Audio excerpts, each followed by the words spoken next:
A naším dalším hostem je Hana Lasicová.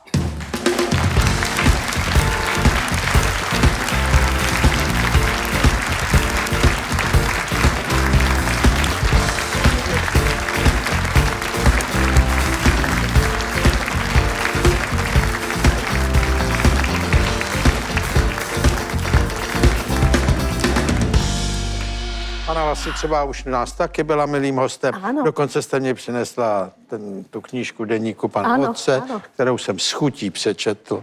No to som rada, lebo ona je veľmi veľká. No, ale krásná. Moc jsem si to užil. Já jsem pana otce moc obdivoval. Tak jsem si to užil o to víc. Tak jak se máte dobře? Mám sa dobre, hej. Vypadáte šťastně. Ďakujem, hej. No. Áno, mám sa výborne. Já jsem koukal, vy máte nějaký zvláštní partnerství, který jsem vůbec nepochopil, protože tam jsem si to někdo tam říkal, registrované partnerství a registrované partnerství je mezi osobama stejného pohlaví. Nie. Vy máte nějaký jiný teda. Nie, registrované partnerstvo, teda na Slovensku neexistuje ten koncept, ale v Austrálii, hej. A tam som v registrovanom partnerstve, ale a teda v heterosexuálnom. No ale tak to je australský registrovaný. Ano. Aha, protože já jsem si říkal, to musí být nějaký speciální registrace. No ne, protože v Česku a na Slovensku to není. Tak na Slovensku není žádný partnerství. Nie. No a my máme pro osoby stejného pohlaví. Aha. No, dá sa aj v Austrálii pre osoby stejného pohlaví, ale aj pre nestejného. Ano, ale já jsem koukal, to je takový romantický příběh, tenhle partner, že jo? Jo. No my sme sa spoznali, keď sme boli študenti pred, no už je to 23 rokov, tak nejak. A vtedy sme spolu chodili, ale nevydržalo to, lebo to bol, potom sme sa, on bol z britského, zo Spojeného kráľovstva, ja zo Slovenska, takže nejak sme sa nestretli, no a vlastne po nejakých 20 rokoch sme sa znovu dali dokopy. No ale tak to je velká romantika. No, tak je. To je taky, to jste se poznali na studiích, jo? Áno. No to já právě nestudoval, takže já neměl se... Jsem byl dost samotář. No ale tak, on tam zůstal kus takový romantický vzpomínky, tak jste to oživili a ono to docela funguje. No tak on akože dokonca je to také romantické, že vlastne ten partner hovoril, že nikdy na mňa nevedel zabudnúť, tak my sme zostali v nejakom kontakte. Vám říkal, že nedokázal nikdy zapomenout? Áno. No, po kolika letech to říkal? No tak on to hovoril celý čas, ale teda potom sme sa znovu dali dokopy po nejakých 20 rokoch. Počkejte, a tak Hana Lasicová, pokud byste to nevěděli, je scénáristka, dramaturgyně a teďko taky točí videa s maminkou, že jo? Ty jsou oblíbený, jsem koukal. O maminke. Ja to volám, že o československej maminke. O československé mamince, paní Magdě Vašáriový. To se můžeme podívat tady na ukázku. Dejte nám tam ukázku. Uvidíme, jestli toto... No, tak to máme tady. Už vieš, ako máš ten jazyk uvariť a tu máš skysnuté uhorky, to si vyhoď samozrejme. No, tu máš upratanú chladničku. Ďakujem. Tu máš upratanú mrazničku. Ktorú si rozmrazila. Áno. Ďakujem veľmi. Takže tu máš mäso, tu máš zeleninu a tu máš sladkosti. Dobre? Lebo som to mala inak, samozrejme. No, mám si to všetko pomiešať. Ďakujem. Prosím. A maminka to dělá dobrovolně?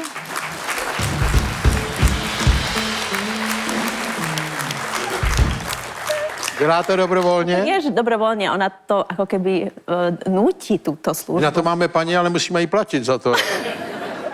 Ale to znamená, vy, když nejste doma, tak maminka vám to takhle jaksi... No mama má kľúče od môjho domu, čiže ja keď nie som doma, tak potom... Tak ona tam si může zajít a zauklízet. Ale tak to je krásný dárek, teda ne? No je to úžasné. Teraz napríklad som tiež bola pár dní preč a hlásila mi, že v komore zabila 13 molí. 13 molů, jo. Áno. Čili ona je hodně důsledná, se ukazuje. Áno, ich mala všetky spočítané, mala prezenčnú listinu. Jo. No ale tak to je, takhle, on je to do určitý míry dar, samozřejmě může být nepříjemný, že začne být nejasný, kdo vlastně je pánem domácnosti. No to je moja maminka. Nebo paní vôbec, domácnosť. To vôbec nie je nejasné u nás, ja to absolútne akceptujem, lebo ja teda nie som taká tá gazdinka, takže je to veľmi príjemné, že môžem mať tú maminku. Ne, to o tom nepochybuju, že to je příjemný. A vlastně oni tak, už jenom co ukazovala tady, že vám odmrazí lednici dole. Ja som napríklad nevedela, že sa to robí. No to je vidět, že jste s maminkou dlouho teda. Protože jinak ona ta lednice vám to sama řekne, pojď. Ta vyteče, hele, pak to nejde odevřít, že jo. Pak nožem tam bodáte a tak dále. No ona mi to povedala, však to už nešlo otvoriť. Kedy si to naposledy rozmrazila? No. Ja som to ešte Anica, ty si ešte nerozmrazovala mrazy. No to je... Potom máta hovorí, že kto ťa vychoval? Nerozumím. Ale Ona má. Hano, můžete mě říct jednu věc? Tady často diskutujeme, Ano. jaký je rozdíl v těch představách právě o partnerství, jestli existuje nějaký a jaký, mezi Slovenkou a Češkou. No ale Partnera.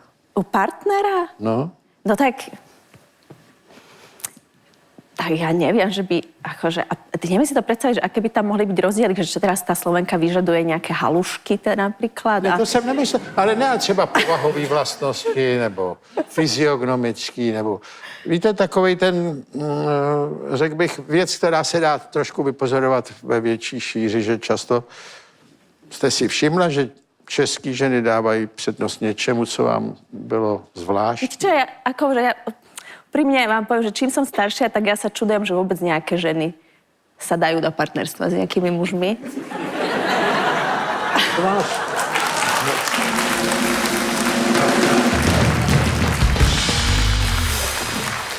Co vás vede, prosím vás, tomuhle tý smutný rezignační informaci, že se vůbec divíte, že si ženy hledají vůbec partnera? No tak ja to podľa vlastnej skúsenosti, že v podstate aj keď sa na tú mamu tiež pozriem, tak ja myslím, že vlastne my si tak vystačíme aj sami.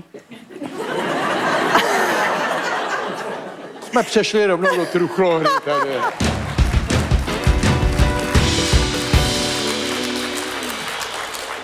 No tak za prvé, teď si vystačíte sami, možná lépe než dřív, ale tak to je hrozná informace, my si vystačíme sami, tak může to být tím, že tak jednak ten váš partner je v Austrálii, že jo? No to je jako svízel trošku. No, chvála Bohu, no. No chvála Bohu. Se jako radujete, že je nedostupný. Lebo my keď sa stretneme, tak je to všetko krásne. Niekedy je to pár mesiacov, niekedy je to len pár týždňov. A napríklad ja v tom období, keď sa nevidíme, tak ja sa napríklad nemusím holiť. No, jste ráda, že se nemusíte holit. No. To jsem od ženy slyšel poprvé tuhle radu. Jsem ráda, když tu partner není, jak se nemusím holit. Zaberie to veľa času, ono to tak nevyzerá, ale ono to má rôzne úskalia, to holenie. Prosím vás. A my chlapi o tom něco víme taky. Byly doby, kdy jsme se taky holili, hele. A co to má za úskalí? No tak, ale toto nebudem teraz. To každá žena vie, že potom tam to svrbí, aj všetko tam vyrastá. Neviem. Šišmarja, kam jsme se dostali s holením? No tak...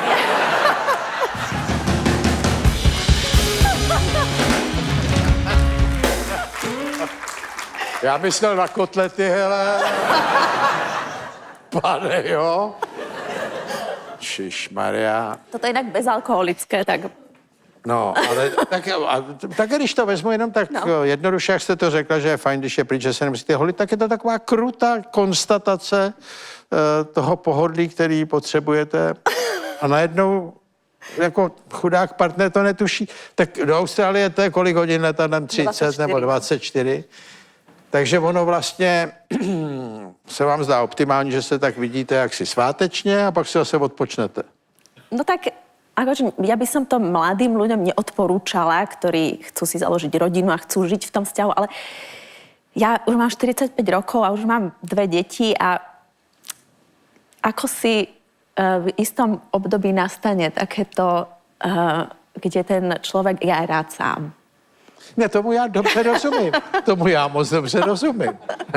Ale stejně je to takový jako něčím smutný. Ale áno, jasne, že je to náročné a vie to byť aj smutné, ale nie som ten typ povahy, ktorá by sa teraz trápila.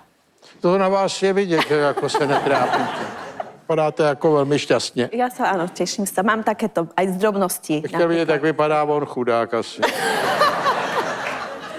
Tam někde v Sydney, ale nevoholenej.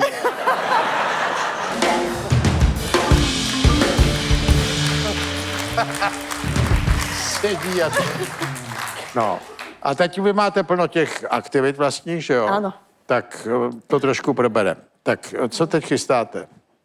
No tak teraz chystáme nakrúcanie filmu. Je to film o sexe so súhlasom. Režisér je Jonáš. Sex se souhlasem, jo? Áno, sex so súhlasom. To se pustila do odvážných věcí takových. No a tak už treba. Už treba? Áno. A proč už treba? No tak treba sa púšťať aj do týchto vecí, takých trošku kontroverznejších. Toto je taká šedá zóna. Sama som tápala, že vlastne ako to uchopiť. No a jak to chcete uchopit? No tak my sme si povedali, že možno trošku netradične, že nebudeme to nebrať nejak moralisticky, ale vlastne je to taká čierna komédia. Jo, takhle, že to vezmete trošku s nadhledem. Trošku s nadhľadom to zoberieme, ale téma je vážna. Téma je vážna. Aj sa s tým vážne teda tam organizujeme a sú z toho potom nejaké následky aj v tom filme. Režisér je Jonáš Karásek, takže myslím si, že by to malo byť celkom dobré. Áno. Tak potom chystám knihu otcových textov piesní s karikatúrami Martina Šutovca, Šutyho. Teda pan otec má několik jako Úžasných textů, Áno. který celý Slovensko zná. Myslím, že i hodně v Česku. Áno, áno. Niektoré tak zľudoveli, že niektorí ani nevedia, že to zľudoveli, vlastne napísal Milan Lasica, napríklad text Čerešne. No, Niekto myslí, že to je slovenská ľudová pieseň, ale nie je. Tak tohto sa chystáme. Myslím, že to môže byť celkom pekne. Vyjde to na jeseň, takže podzim. A to by mohlo byť celkom fajn. Ne, to je krásný. A to je krásný nápad. No, doufám, že taky se na mě dostane.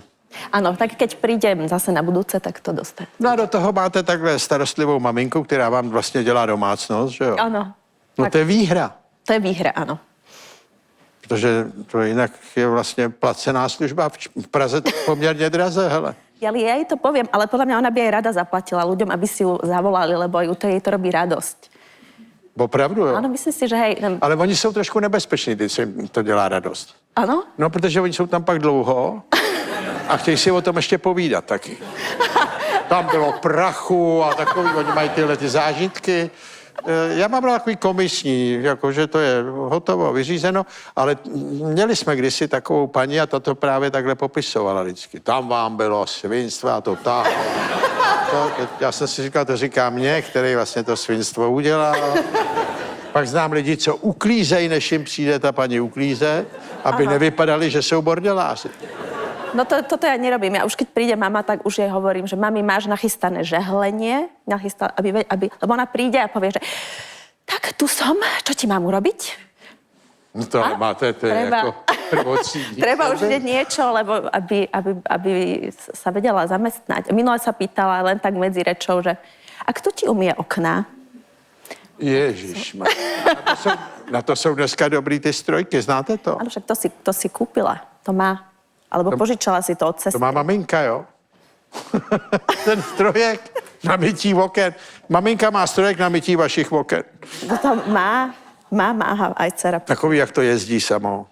No tak ona to tak ako toto. Jo, vy myslíte stěrku, že má maminka? Nie, nemá taký ten. Aj sa s tým rozpráva potom.